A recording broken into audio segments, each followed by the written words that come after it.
चलो सो अभी तक अगर आप देखोगे हमने अराउंड 6 लेक्चर्स हो गए कल में, आज मैंने कुछ क्वेश्चन डिस्कस कर दिया। 7th लेक्चर मोल का चल रहा है अभी, ऐसा देखा जाए तो, ठीक है।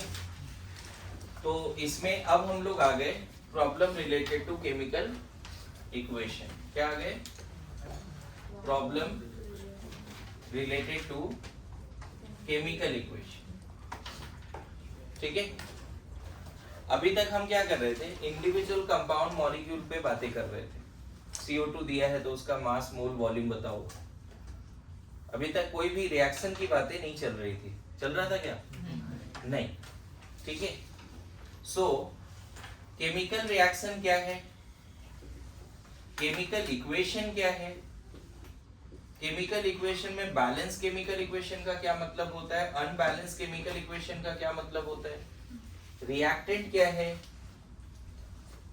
प्रोडक्ट क्या है, क्या इन सब का डेफिनेशन का जरूरत है? सब लोग बताओ। केमिकल रिएक्शन क्या है? केमिकल रिएक्शन, केमिकल इक्वेशन में बैलेंस और अनबैलेंस का क्या मतलब है, रिएक्टेंट क्या है, प्रोडक्ट क्या है। जो केमिकल रिएक्शंस होते हैं, जो केमिकल इक्वेशंस होते हैं, उसमें जो भी लेफ्ट हैंड साइड में है वो रिएक्टेंट है, जो राइट हैंड साइड में है वो प्रोडक्ट है। ये सब हमें पता है। Reactants are the species, highly reactive species which will react to form product. Reactant का हमेशा कुछ पुराने बॉन्ड टूटेंगे, old bonds are reactant are broken down and new bonds in product are formed. ये सब हमें समझ में आता है। यस और नो? क्या समझ में आ रहा है? उसके बाद केमिकल इक्वेशन में जो रिएक्टेंट है उसको सिंबॉलिक रिप्रेजेंटेशन, मतलब उसके मॉलिक्यूलर फार्मूला के फॉर्म में दिखाया जाता है। यस और नो? बोलो। थोड़ा थोड़ा बातें हम लोग इसमें लिख लेंगे, फिर आगे बढ़ेंगे। हेडिंग तो यही जो बोला है, ज्यादा कुछ नहीं लिखाऊंगा इसमें, थोड़ी थोड़ी बातें लिखाएंगे।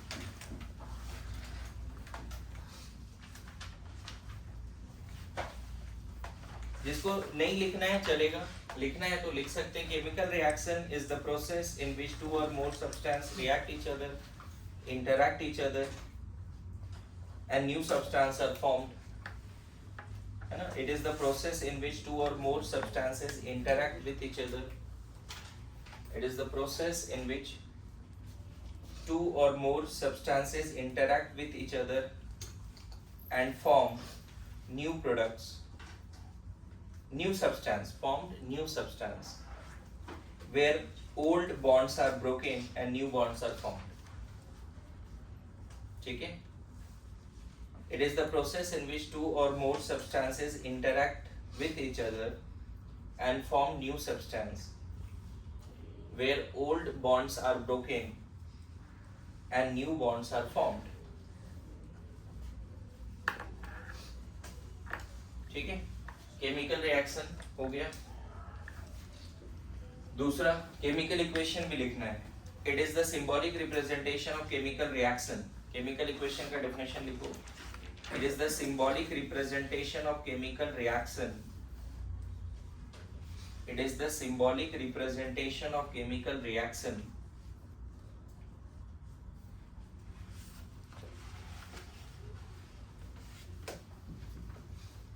that is all chemical reactions are represented by chemical equations, that is all chemical reactions are represented by chemical equations by using chemical formula of reactants and products, by using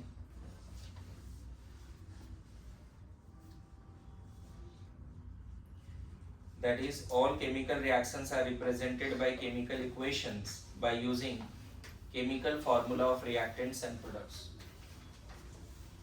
ठीक है। Now reactant are those substance जिसमें change होता है और वो left hand side में होता है on of the chemical। Short में अगर लिखना चाहो, substances which undergo chemical change and present in left hand side of the chemical equation, and this is product, substances which come into the existence as a result of chemical reaction। chemical reaction की वजह से क्या होता है, कुछ बनता है, that is product, है ना। the substance which come into existence as a result of chemical change and it is present on the right hand side of the chemical equation. यहाँ तक समझ गए सब लोग?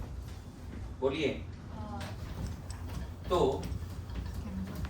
अब बात होता है क्या, जैसे मान ले एकदम सिंपल रिएक्शन है कि हाइड्रोजन ऐसे लिखा जाए, hydrogen plus oxygen gives water.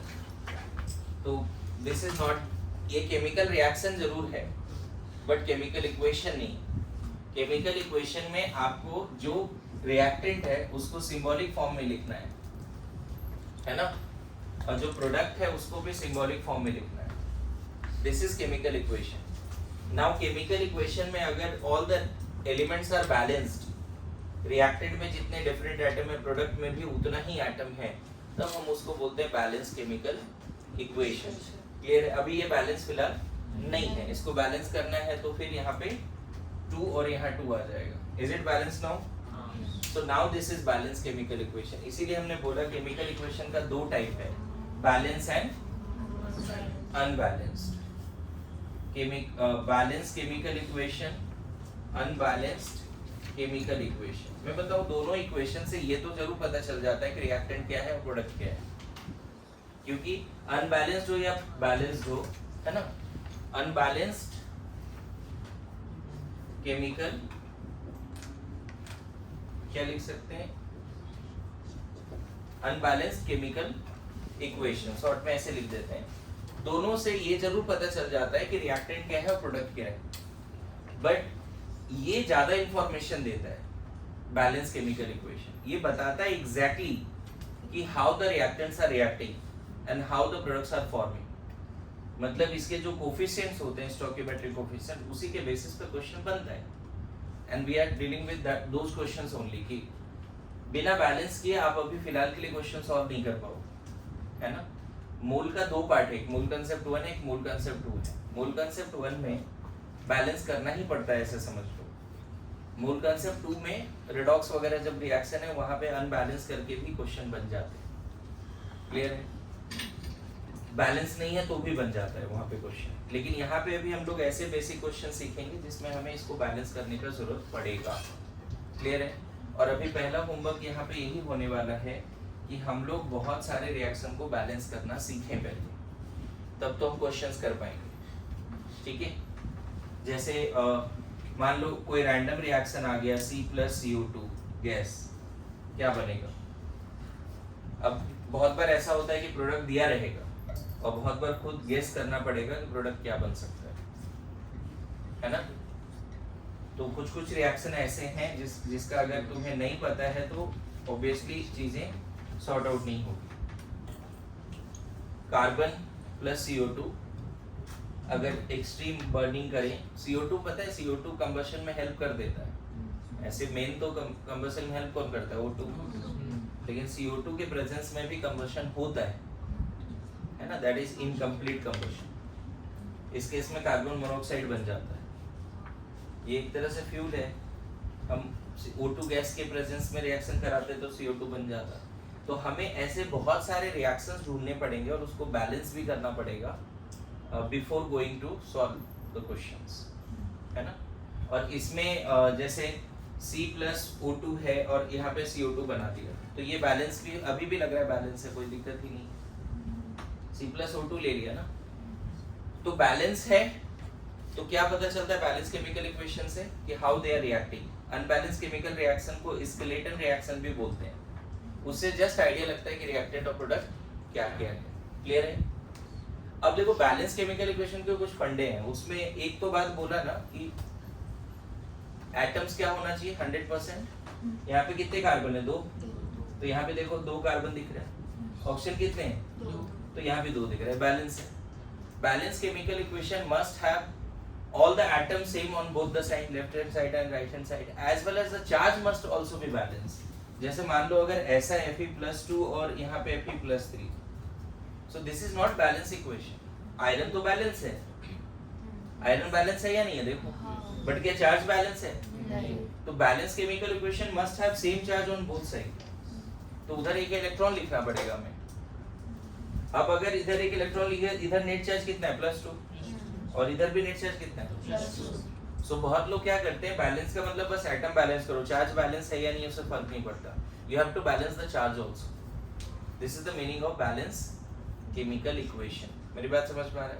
आपको चार्ज भी बैलेंस करनी पड़ेंगे अलोंग विद डिफरेंट एटम्स और आयंस।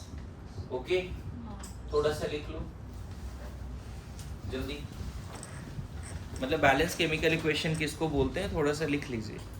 ये है ना, ज्यादा कुछ इसमें अभी लिखने को नहीं है। अभी हम क्या करते हैं, कुछ रिएक्शंस को बैलेंस करते हैं और फिर पता करते हैं कि उसमें क्या इंफॉर्मेशन मिलता है। ठीक है, जैसे अगर मान लो कोई भी अल्केन है, अल्केन का फॉर्मूला CnH2n+2 है प्लस O2। मैं बताऊं कोई भी हाइड्रोकार्बन हो या ऑक्सीजन कंटेनिंग ऑर्गेनिक कंपाउंड हो, बर्निंग से मोस्टली CO2 वाटर मिलता है, तो यहाँ पे प्रोडक्ट बाय डिफॉल्ट लिख सकते हो CO2 वाटर। ठीक है, इसको बैलेंस करने से पहले ना एक और इंफॉर्मेशन आपको देना चाहता हूँ। जैसे मान low carbon plus O2 CO2, is it balance or not? Balance है पक्का। अब मैं यहाँ पे दूसरा इंफॉर्मेशन, इधर ध्यान दो सब लोग, carbon solid plus O2 gas gives CO2 gas, is it balance or not? It is still balance. इससे बेटर है ये, क्यों? कम से कम पता चल रहा है कि जो रिएक्टेंट है उसकी physical state at the time of reaction क्या है। रिएक्शन जब चल रहा है उस समय सॉलिड है, ये गैस है और वो भी गैस बना है। बोलो। थर्ड, अगर मान लो C सॉलिड लिखते हैं प्लस O2 गैस लिखते हैं, CO2 गैस भी लिखते हैं और यहाँ पे लिखते हैं ग्रेफाइट, तब और ज्यादा बेटर है, इससे भी बेटर है। कौन सा कार्बन सॉलिड? ग्रेफाइट, है ना। फोर्थ में C सॉलिड ग्रेफाइट भी लिख देता हूँ, ठीक है, plus O2 gas CO2 gas, और यह कंडीशन लिख देता हूँ 1 atm 25 डिग्री C। अब बताओ, थोड़ा और प्रिसाइज हो गया ना, कि ये चेंज तो हो रहा है, केमिकल रिएक्शन तो चल रहा है, बट कंडीशन क्या है 1 atm। तो ऑब्वियसली ये उतना अच्छा नहीं है, ये बेस्ट है एक तरह से। बोलो, जस्ट चल जाएगा, ये चल जाएगा, लेकिन बेस्ट तो ये। एक और इसमें हो जाता है पांचवा, कि कार्बन सॉलिड लिया प्लस O2 गैस भी लिया, CO2 गैस भी लिया, यहाँ ग्रेफाइट भी लिखा, ठीक है, यहाँ 1 atm 25 डिग्री C भी लिखा, और यहाँ delta H not of the reaction that is del H not combustion, मान लो -300 किलो जूल लिख दिया। तो इस तरह से जब लिख दिए, ये पांचवा जो है वो थर्मोडायनेमिक्स में सीखेंगे। This is thermochemical equation.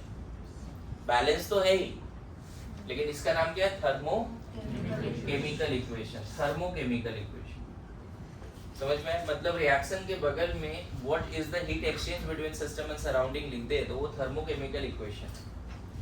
Thermochemical equation का जो प्रॉपर्टीज होता है वो थर्मोडायनेमिक्स हम लोग पढ़ेंगे। क्लियर है? तो ध्यान रखना, तुम बस इतना भी लिख के आगे बढ़ो, चलेगा। अगर कोई रिएक्शन के बारे में कुछ मेंशन नहीं है कंडीशन, तो मोस्टली हम लोग स्टैंडर्ड टेम्परेचर प्रेशर, मतलब रूम टेम्परेचर प्रेशर लेते हैं 1 atm एंड 25 डिग्री से। Nothing is mentioned about. अगर दिया हुआ है तब तो वही मानो, 100 डिग्री सी पे हो रहा है या क्या हो रहा है, क्वेश्चन में दे रखा है तो वही मानना है। रिएक्शन हो, नहीं दिया हुआ तो कौन सा कंडीशन में मानना है? Standard condition. And what is the standard condition?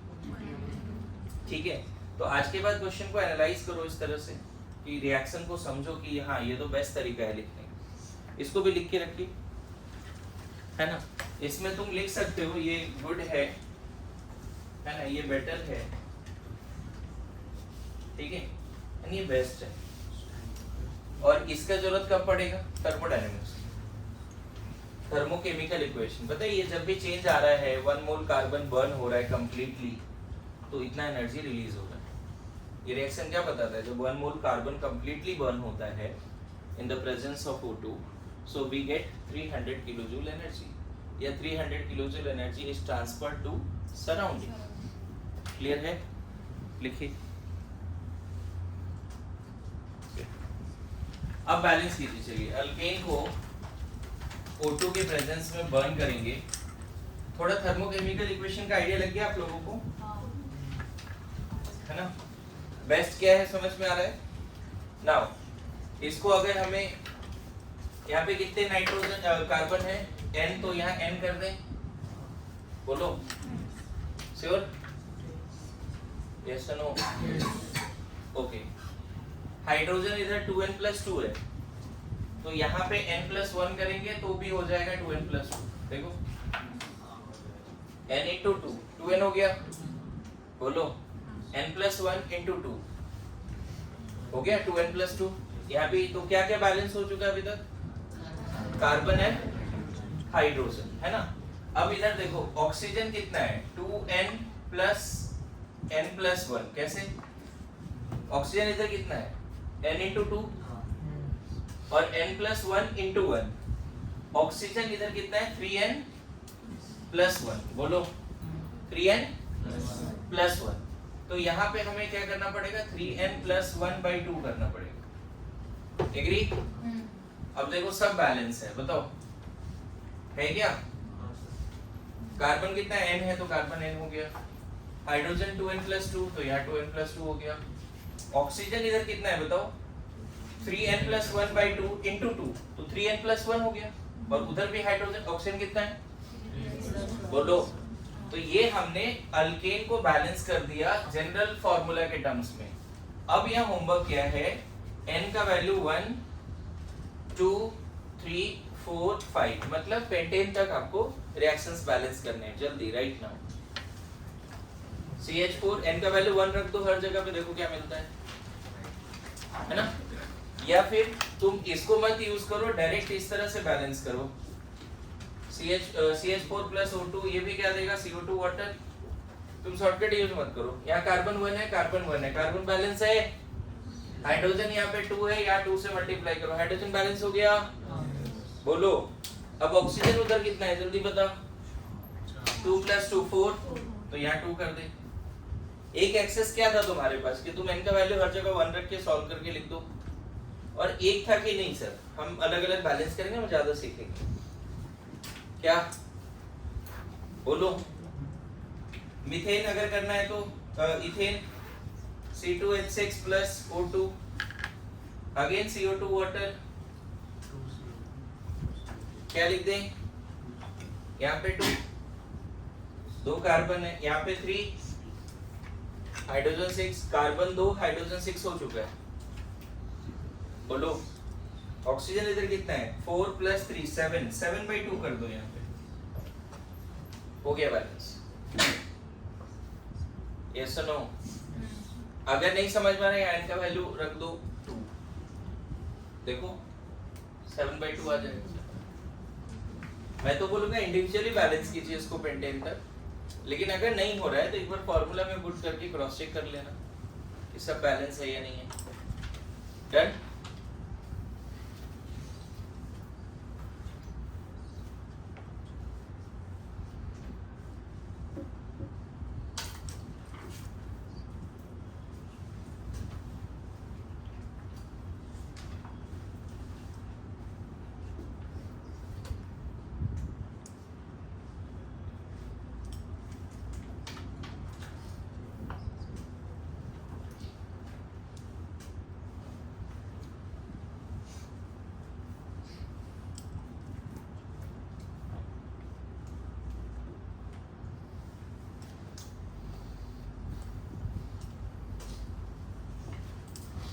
Propane भी लिखो, रुको मत।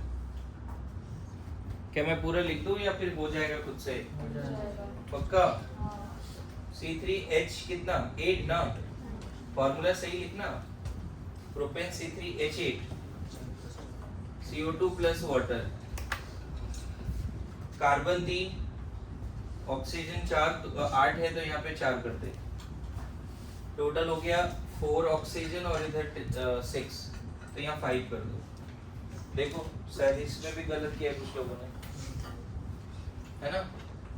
C3H8 होता है प्रोपेन, ठीक है? प्लीज अब सही कीजिए, ब्यूटेन का फॉर्मूला सही लिखिए। C4H10 plus O2 CO2 plus water. आगे बढ़े। नाउ 5 तक जाओ, इसको बैलेंस करो तुम लोग। नेक्स्ट हम लोग इसमें चलते हैं, 5वां कर लेना खुद से, होमवर्क है। नेक्स्ट है CN, अल्कीन को बैलेंस कर लेते हैं। अल्कीन का फॉर्मूला CnH2n होता है प्लस O2। अल्कीन को भी बर्न करोगे तो वाटर एंड CO2 ही मिलेगा। CnH2n, कार्बन N है तो यहाँ N लगा दो, हाइड्रोजन या 2n है तो यहाँ बस N लगा दो। कार्बन और हाइड्रोजन बैलेंस हो चुका है, देखो N तो N दिख रहा है, 2n 2n, ऑक्सीजन इधर 2n प्लस n है, 3n है तो यहाँ पे 3n/2 कर दो। ऑक्सीजन किधर कितना है इधर, n into 2 और n into 1, 3n, तो यहाँ 3n/2 कर दो। अगेन यहाँ होमवर्क है, n का वैल्यू 2 से शुरू होता है, ध्यान रखना। अल्कीन जो शुरू होता है इथीन से, मिथीन नहीं होता है ना, मिथेन होता है। First member of alkene is ethene, है ना।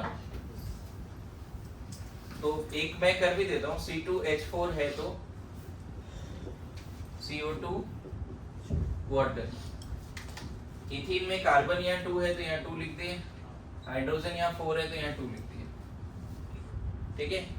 अब कार्बन हो गया कितना, 4 and 2 6, तो यहाँ 3 रख दो, हो गया आंसर, समझे। प्रोपीन भी कर लोगे। प्रोपीन का फॉर्मूला क्या, C3H6 plus O2 CO2 water. Homework है, इसको कर लेना, जगह छोड़ो इसमें।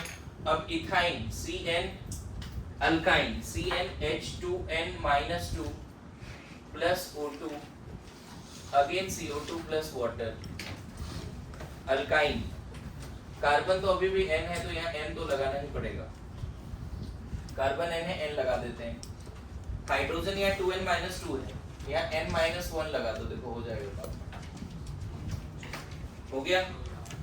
कार्बन N है, कार्बन N है, हाइड्रोजन 2n-2 है, यहाँ पर n-1 into 2 2n-2 हो गया, दोनों बैलेंस हो गए। अब इधर ऑक्सीजन कितना है, 2n प्लस n-1, मतलब 3n-1 ऑक्सीजन है प्रोडक्ट साइड में, तो इसका कोफिशिएंट कितना, 3n-1/2 हो गया। n के टर्म्स में बैलेंस हो गया। नाउ फिर से यहाँ n का वैल्यू 2 3 4 5 तक तो कम से कम करो। जैसे इथाइन को, मतलब इथाइन को एसिटाइलिन भी बोलते हैं, C2H2, इसको वेल्डिंग गैस भी बोलते हैं, इंपॉर्टेंट है ये। C2H2 अगर O2 के प्रेजेंस में बर्न होगा तो इसको बैलेंस करके बताओ। तो ऑब्वियसली कार्बन 2 है तो यहाँ 2 कर दो, हाइड्रोजन 2 ऑलरेडी है, हाइड्रोजन 2 उधर ऑलरेडी है, यहाँ 2 हाइड्रोजन या 2 हाइड्रोजन, यस और नो। नाउ ऑक्सीजन 4 प्लस 1 5, यहाँ 5/2 कर दे, मतलब 2.5, हो गया बैलेंस, ठीक है। प्रोपाइन क्या होगा, C3H कितना, C3, n का वैल्यू 3 रख के देख, H4, इसको भी आप, हो जाएगा जी, फटाफट करिए। पता है इन सारे रिएक्शन में अगर टेम्परेचर मेंशन नहीं है तो वाटर लिक्विड में ही बनाना है। ये गैस में होता है रूम टेम्परेचर पे, वाटर किस में होता है, थर्मोडायनेमिक्स में। अगर ये फिजिकल स्टेट गलत ले लिया ना, डेल एनजी का वैल्यू गलत आ जाता है, फिर क्वेश्चन गलत हो जाती है। डेल एनजी का भी सुना है तुम लोगों ने, Kp = Kc RT⁴ del NG. तो अगर तूने इसको लिक्विड ले लिया तो गैस ले लिया तो डेल एनजी में इसको काउंट करेगा, फिर गड़बड़ हो जाएगी, है ना। केमिकल एनालिटिक इक्विलिब्रियम बताऊंगा, डेल एनजी निकालना। जब तक टेम्परेचर 100 डिग्री सी और मोर नहीं दिया है, if all combustions are at 100 degree C or more, तब तक वाटर को लिक्विड ही लेना है। अगर बोलता है कि नहीं मीथेन का कंबशन 100 डिग्री सी पे चल रहा है, तब तो ये सब तो तुम्हारे लिए गैस है ही, ये भी क्या लेना पड़ेगा, गैस लेना। मेरी बात समझ रहे हो। थर्मोडायनेमिक्स में अगर बोल रहा है chemical reaction is at 100 degree C, तो वाटर यहाँ पे वेपर के फॉर्म में बनेगा, क्योंकि 100 डिग्री से पे वाटर वेपर के फॉर्म में एग्जिस्ट करेगा मेनली, या मोर, 100 डिग्री से और मोर। ओके, बोलो, समझ गए? देखो ज्यादा पता नहीं चलता, लेकिन कार वगैरह जब चलती है तो वाटर भी निकलता है, जब कंबशन होते है उसके इंजन में, तो वाटर लिक्विड के फॉर्म में भी निकलता है, अगर कभी ऑब्जर्व किया हो तो। ये कभी, क्योंकि टेम्परेचर इतना ज्यादा है और हीटअप हो जाता है इंजन, तो वहाँ वेपराइज हो जाता है, लेकिन इंजन के अंदर जो है वो लिक्विड फॉर्म में ही बनना चाहिए, क्योंकि ऑब्वियसली हम लोग किस टेम्परेचर पे चल रहे हैं एक तरह से। ठीक है, नाउ मैं चाहता हूं यहाँ पे कम से कम 100 प्लस रिएक्शंस को बैलेंस करने का आदत होना चाहिए, and balancing is based on heat and trial method only, है ना। अभी कोई ऐसा कोई टेक्निक नहीं सीख रहे हैं। इथेनॉल को बताओ कंबशन करोगे तो क्या बनेगा? देखो मैं फिजिकल स्टेट भी लिख दिया अभी। इथेनॉल भी ऑक्सीजन कंटेनिंग ऑर्गेनिक कंपाउंड है, उसको भी कंबशन करोगे तो क्या बनने वाला है? CO2 वाटर ही। बैलेंस करो, इधर कार्बन 2 है तो यहाँ 2 ले लो, बोलो। ऑक्सीजन इधर, हाइड्रोजन इधर 6 है तो यहाँ 3 ले लो, हो गया।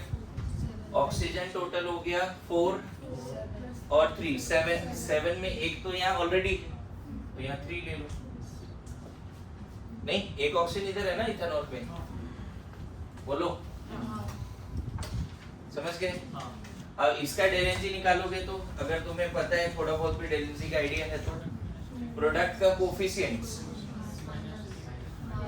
ये नहीं लेना, कोफिशिएंट में लिक्विड नहीं लिया जाता, गैसियस प्रोडक्ट का कोफिशिएंट माइनस गैसियस रिएक्टेंट। तो रिएक्टेंट में एक ही गैस है, ये तो लिक्विड होता है, अल्कोहल तो लिक्विड होता है ना रूम टेम्परेचर पे, ठीक है। तो कितना आ गया डेलेंजी? डोंट वरी, अभी नहीं समझ में आ रहा, चलेगा, आगे सिखाया जाएगा। डेलेंजी इज द, है ना, coefficients of gaseous product minus coefficients of gaseous reactant. Balance chemical equation में गैसियस प्रोडक्ट का कोफिशिएंट का summation minus summation of gaseous reactant के कोफिशिएंट्स, समझ में है? अच्छा, glucose C6H12O6 solid plus O2 gas, this also going to give you CO2 plus water. If nothing is mentioned, you have to take liquid water. Sucrose C12H22O11, ये सब तो solid ही होता है, इसमें तो डाउट ही नहीं है आपको। चलो बताओ, इन दोनों को बैलेंस करो, डेलेंजी भी बता दो तो मेरे को देखें। आपको तैयार पूरे एग्जाम के लिए करने का कोशिश है, बैलेंस कीजिए। जगह छोड़िए, इथेन में भी करना था।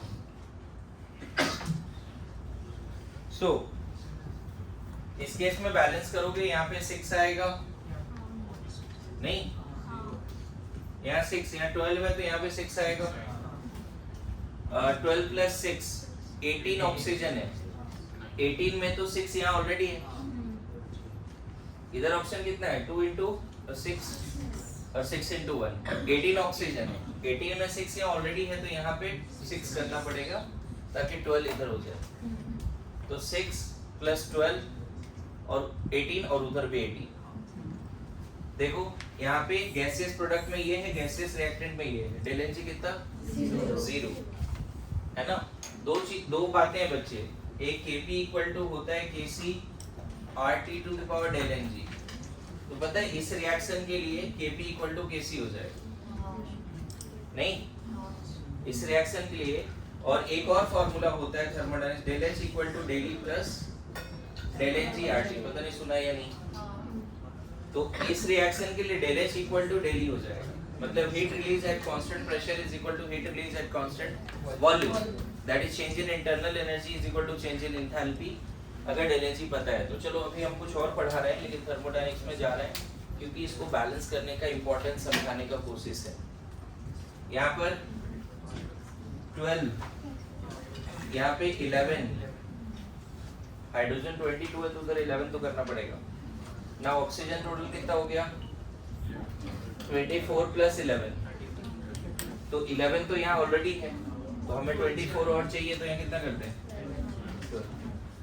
इसका भी डेल एनजी कितना आ गया बच्चे? 0। डेल एनजी इसका भी 0 आ गया। हटा दो ये सारे।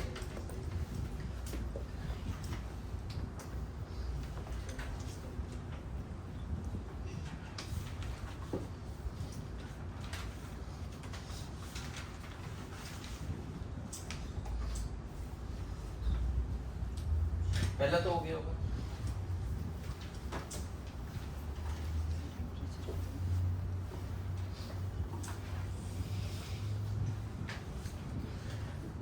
कुछ रिएक्शन और बैलेंस करो जल्दी जल्दी। N2+3 N2+H2 gives ammonia. Balance कीजिए।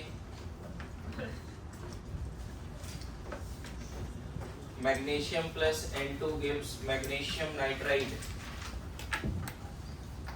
है ना?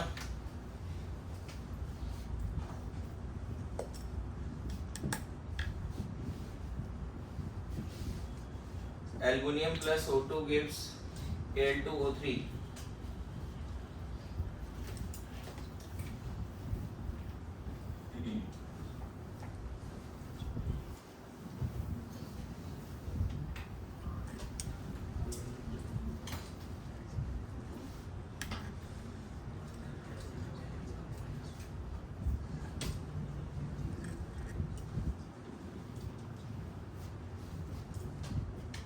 CO plus O2 CO2।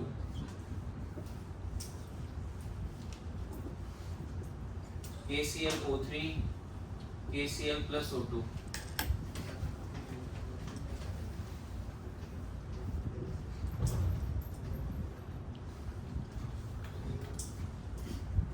BaCl2 plus sodium phosphate. क्या बनेगा ये खुद डिसाइड करो और बैलेंस भी करो।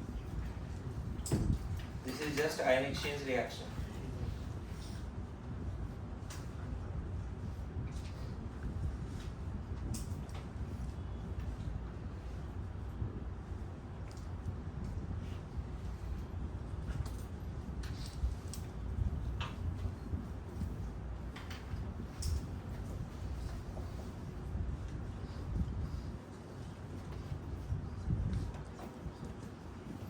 Balance all these reactions. FeS2 ferrous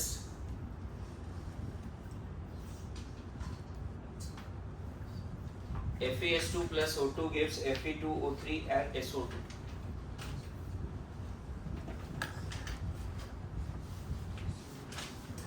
देखो बैलेंसिंग का रूल क्या होता है, थोड़ा हीट एंड ट्रायल मेथड जो है, तुक्का मेथड जो है, उसका एक रूल भी है। रूल ये है कि वो सारे एलिमेंट जो मिनिमम नंबर ऑफ टाइम्स आते हैं उसको पहले बैलेंस करना होता है, और जो बहुत बार आते हैं उसको लास्ट में बैलेंस करना होता है। जैसे इसमें आयरन कहाँ पे आया, कितने बार आया आयरन? 1 और 2 बार आया, है ना? सल्फर कितने बार आया? एक इधर है और एक इधर है, 2 बार आया सल्फर। ऑक्सीजन कितने बार आया? 1 2 3। तो सबसे लास्ट में बैलेंस होगा ऑक्सीजन। क्लियर है? Balance the element which comes minimum number of times in reactant or product. Balance that atom first which comes minimum number of times in reactant as well as in products, and balance that atom at the last which comes at maximum number of times in reactant as well as in products. ये थोड़ा सा तुक्का method में ध्यान रखना है, ठीक है? So ये तो बड़ा सिंपल है बच्चे, 3 2। इसमें 3 कर दो, बस हो गया। अरे ऐसा नो, इसमें जैसे मान लो अगर यहाँ 4 किया, यहाँ 3 किया, यहाँ 2 कर दो, हो जाएगा क्या? 4 6 है तो यहाँ 6 हो गया। 4 of aluminium 3 of O2 gives 4 of Al2O3। यहाँ 2 और यहाँ 2 करने से होगा क्या? देखो तो 2 of CO plus O2 gives CO। 2 2 3 देखो, 2 KClO3 gives 2 KCl plus O2। इसमें आयन एक्सचेंज होने वाला है बच्चे, बेरियम एंड सल्फेट्स फॉस्फेट साथ में। तो आयनिक कंपाउंड का फॉर्मूला लिखना भी सिखाया था। डाइवैलेंट एनायन ट्राइवैलेंट एनायन साथ में रखोगे तो Ba3PO4 होल 2 डाइवेलेंट एनायन का 3 लेना होगा, ट्राइवेलेंट एनायन के 2 ही लेने पड़ेंगे। याद करो homework, ionic compound ions list में दिए थे बहुत सारे। नाउ Cl- और Na+ एक ही काम हो जाएगा, राइट, NaCl। लेकिन अब बैलेंस करना पड़ेगा क्योंकि यहाँ पे 3 प्रोडक्ट में बेरियम है तो यहाँ 3, फॉस्फेट प्रोडक्ट में 2 है तो यहाँ 2। और अब देखो क्लोरीन 6 हो गया, सोडियम भी 6 हो गया तो यहाँ 6। देखो हो गया बैलेंस। क्या समझ में आ रहा है? क्वेश्चन क्या सॉल्व करोगे अगर बैलेंस ही नहीं कर पाओगे तो क्वेश्चन कैसे सॉल्व करोगे बताओ? First of all you have to balance the equation. ये लास्ट वाला होगा क्या आपसे? बताओ मेरे को। 4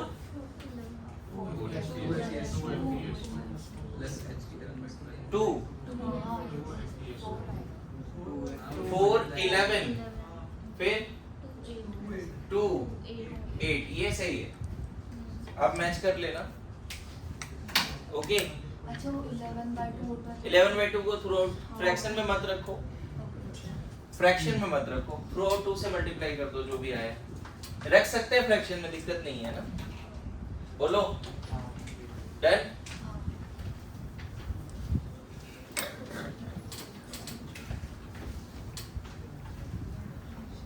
अब देखो एक होमवर्क और देता हूं आपको कि जितने भी ग्रुप 1 के मेटल कार्बोनेट्स होंगे उसका फॉर्मूला ये होगा M2CO3। वाई?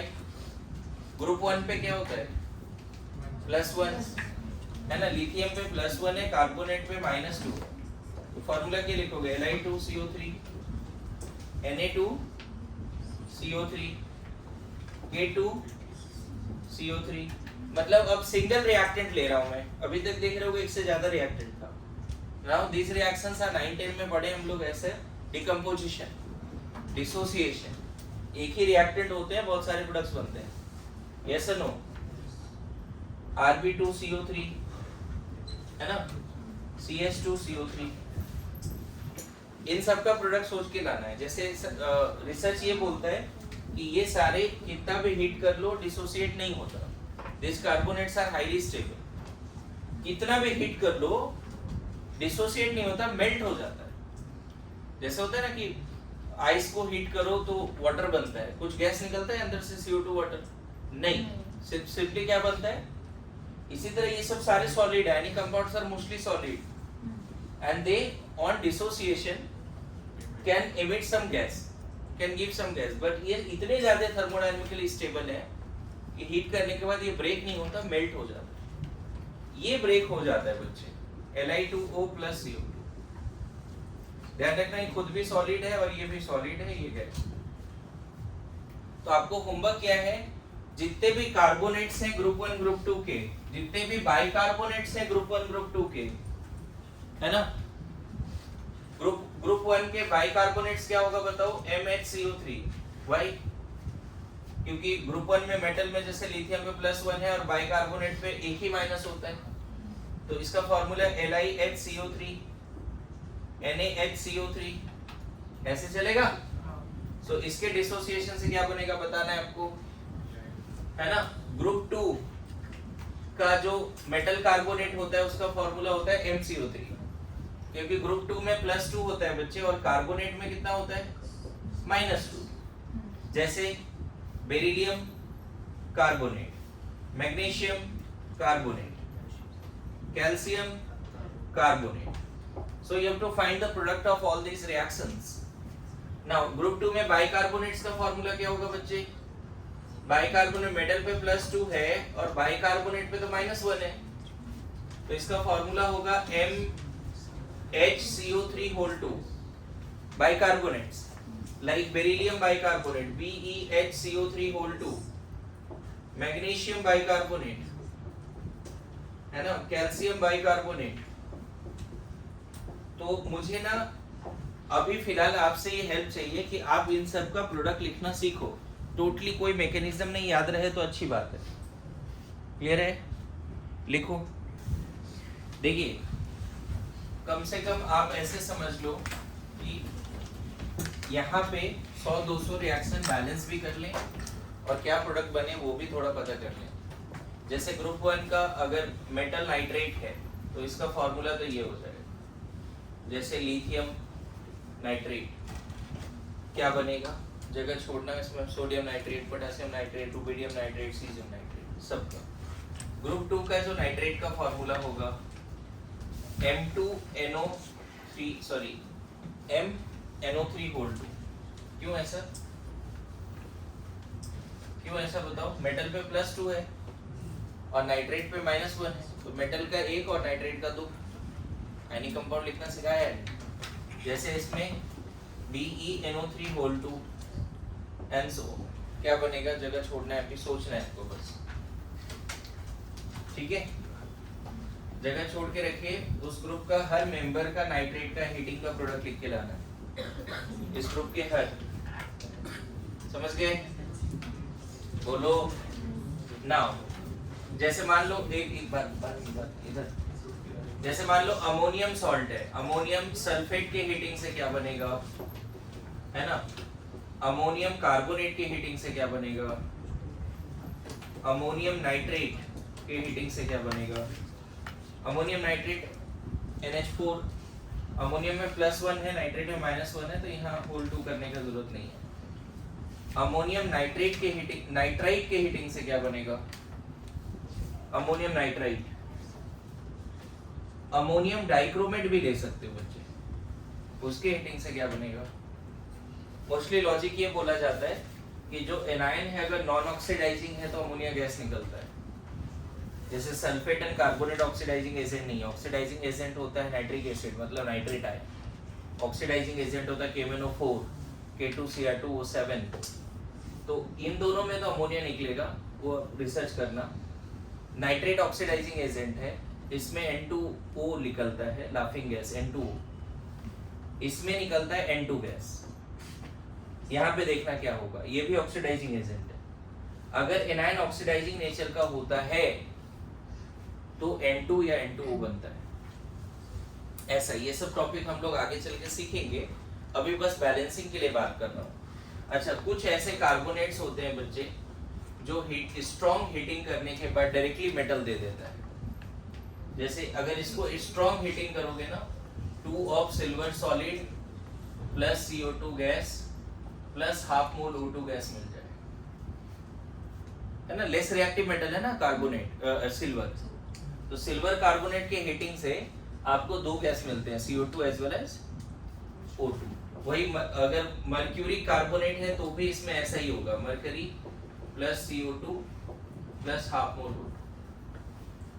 मतलब there are some carbonates which directly gives metal. लेकिन अभी अगर यही तुम कैल्शियम कार्बोनेट को हीट करोगे, कितना भी हीट कर लो, डायरेक्ट कैल्शियम नहीं मिलेगा, सिर्फ एक गैस मिलेगा। कैल्शियम कार्बोनेट कितना भी हीट कर लो, calcium oxides are very stable, है ना? जितना भी हीट करो ये कैल्शियम ऑक्साइड को नहीं छोड़ता। लेकिन पता है Ag2O को हीट करो, सिल्वर और ऑक्सीजन अलग हो जाएगा। सिल्वर ऑक्साइड को सिंपली हीट करो, सिल्वर ऑक्सीजन अलग हो जाएगा। मेरी बात आ रही समझ में? तो अभी हम थोड़ा क्या है, मोल कंसेप्ट ही पढ़ रहे हैं, लेकिन बैलेंसिंग के लिए थोड़ा होमवर्क दे रहे हैं, ठीक है?